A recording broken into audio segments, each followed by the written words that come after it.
नमस्कार दोस्तों। आपको मालूम होगा कि कुछ एनर्जी ऐसी होती हैं जिन्हें हम सिर्फ महसूस कर सकते हैं और कुछ एनर्जियाँ ऐसी होती हैं जिन्हें हम महसूस भी कर सकते हैं, उन्हें देख भी सकते हैं और उनसे बातें भी कर सकते हैं। तो चलिए दोस्तों शुरू करते हैं। मेरा नाम है विकास पवार और आप देख रहे हैं आपका अपना चैनल एबनॉर्मल एनर्जी। तो बात है लगभग 40 साल पुरानी। ग्वालियर के एक कॉलेज में एक लड़का पढ़ता था जिसका नाम था नीलमणि और उसका दोस्त था शैलेंद्र। वो दोनों साथ में पढ़ते थे, साथ में उठना बैठना घूमना फिरना सब कुछ साथ करते थे। बातों बातों में एक दिन नीलमणि बोलने लगा कि मेरे पिताजी ने हनुमान जी के दर्शन किए हैं और साक्षात दर्शन। यह सुनकर शैलेंद्र को आश्चर्य हुआ।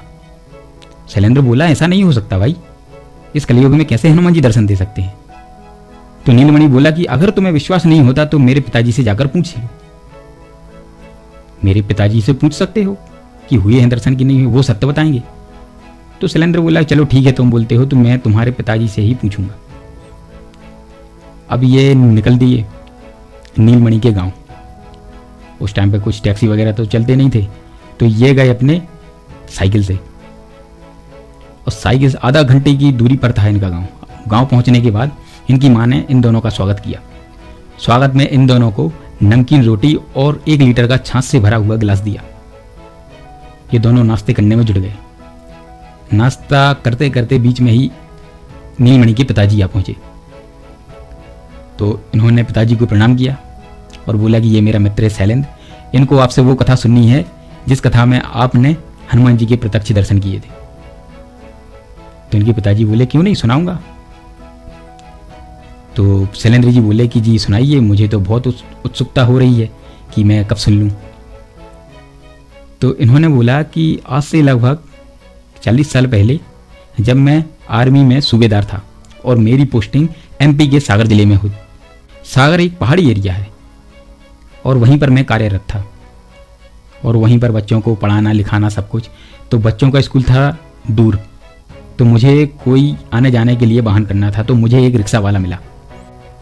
मैंने उस रिक्शे वाले को डेली के लिए बुक कर लिया कि वो जाएगा, मेरे बच्चों को स्कूल छोड़ेगा और वहाँ से घर पर छोड़ेगा और साथ में मैं भी चला जाऊँगा अपनी ड्यूटी उसी रिक्शे से। सुबह जाते थे, बच्चों को स्कूल छोड़ते हुए अपनी ड्यूटी निकल जाते थे और वहाँ से लौटते टाइम अपने बच्चों को साथ लेकर घर आ जाते थे। अब जो रिक्शा वाला था वह हनुमान जी का भक्त था, हनुमान जी की बातें करता था, उनके भजन करता था और उन्हीं की बातें सुनाया करता था। और आर्मी वाले को ये सब कुछ पसंद नहीं था। तो इन्होंने बोला कि भाई तुम यार बंदर की पूजा करते हो, इसीलिए तो तुम्हारी उन्नति नहीं हो रही है। कहाँ तुम बंदरों की पूजा करने में लगे हुए हो। तो जो रिक्शा वाला था उसका नाम था मास्टर। सब लोग मास्टर मास्टर बोलते थे, पता नहीं क्यों।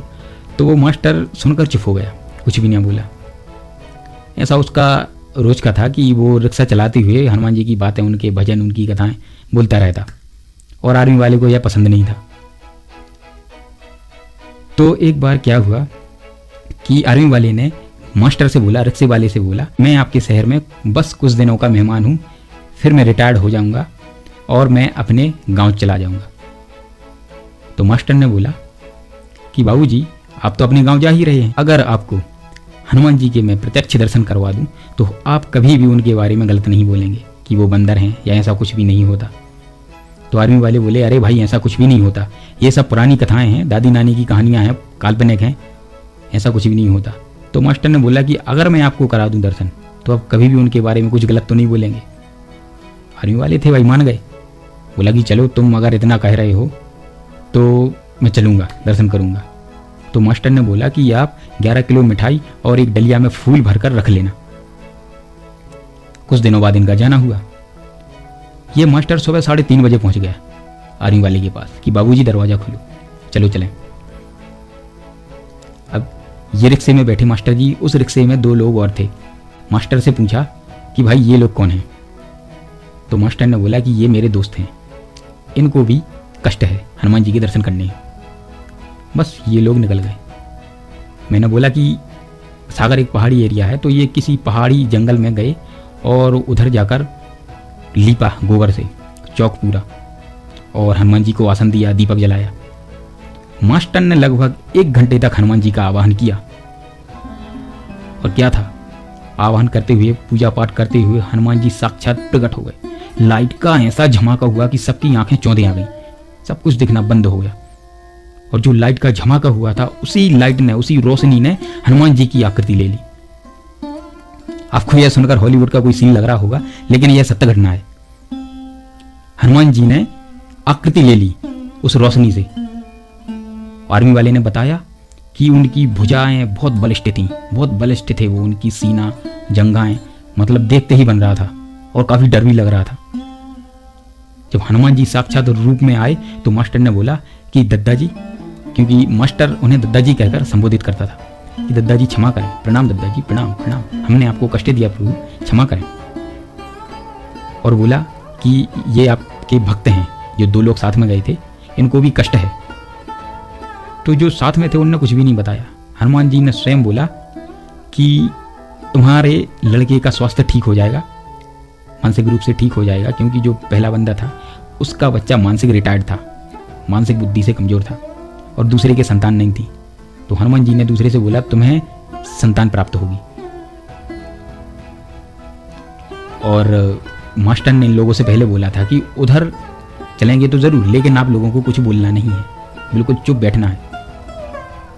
अब हनुमान जी साक्षात थे और आर्मी वाले बीच में बोल पड़े और मास्टर ने आर्मी वाले का हाथ भी दबाया, मतलब इशारा करते हुए कि भाई शांत रहो। लेकिन आर्मी वाले कहाँ मानने वाले थे। उन्होंने हनुमान जी से बोला कि दद्दा जी प्रणाम, अगर आप इस पृथ्वी पर साक्षात रूप में हैं तो लोगों को इतने कष्ट क्यों हैं, इतने दुखी क्यों हैं, आप कुछ करते क्यों नहीं। तो पता है हनुमान जी ने क्या कहा। हनुमान जी ने बोला कि मनुष्य अपने स्वतंत्र चिंतन का मालिक है, अपने स्वतंत्र चिंतन से अपने कार्य करता है और उसी का परिणाम वो भोग रहा है। मैं उनके स्वतंत्र चिंतन में कोई भी बाधा नहीं डाल सकता, किंतु जो मेरी शरण में है, अर्थात जो मेरी भक्ति करते हैं, मेरी शरण में हैं, मुझ पर आश्रित हैं, तो उनका मैं पूर्ण रूप से उत्तरदायी हूं। नीलमणि के पिताजी यह कथा शैलेंद्र को सुना रहे थे। तो शैलेंद्र ने बोला कि उनकी आवाज कैसी थी, आपने उनकी पूंछ देखी क्या। तो इन्होंने बोला कि पूंछ तो मैंने भी नहीं देखी, लेकिन हाँ आवाज उनकी ऐसी थी कि अगर तुम खाली बाल्टी लेकर अपने सिर पर औंधी रख लो और उसमें बोलो, मतलब गूंजती हुई आवाज थी, चारों तरफ से आ रही थी। ना ही वह स्त्री की आवाज थी, ना ही पुरुष की, और ना ही किसी बच्चे की। समझ में नहीं आ रहा था आवाज का भी कि किस प्रकार की आवाज है, चारों तरफ से गूंजती हुई आ रही थी। बस इतना होने के बाद मास्टर ने बोला क्षमा करें प्रभु, दद्दा जी क्षमा करें, हमने आपको कष्ट दिया, अब आप सुधारें। इतना बोलते ही उसी लाइट के झमाके के साथ हनुमान जी अदृश्य हो गए और यह वापस लौटकर घर आ गए। लेकिन आर्मी वाला वो पढ़ा लिखा था, उसके माइंड में कुछ अलग चल रहा था। उसने सोचा कि मास्टर ने जरूर कुछ कारस्तानी की होगी। ये भाई सुबह से फिर जाकर उधर छानबीन करने लगे, इंक्वायरी करने लगे। तो उधर जाने के बाद मालूम पड़ा कि उधर चारों तरफ दूर दूर तक लाइट का खंभा भी नहीं है, और जो पूजा विस्तारी थी उधर जो लीपा था गोबर से वह भी साफ मिला, ना उधर कुछ गोबर ना ही चौक पूरा मिला, कुछ भी नहीं, सब कुछ साफ था। यह देखकर आर्मी वाला चौंक गया।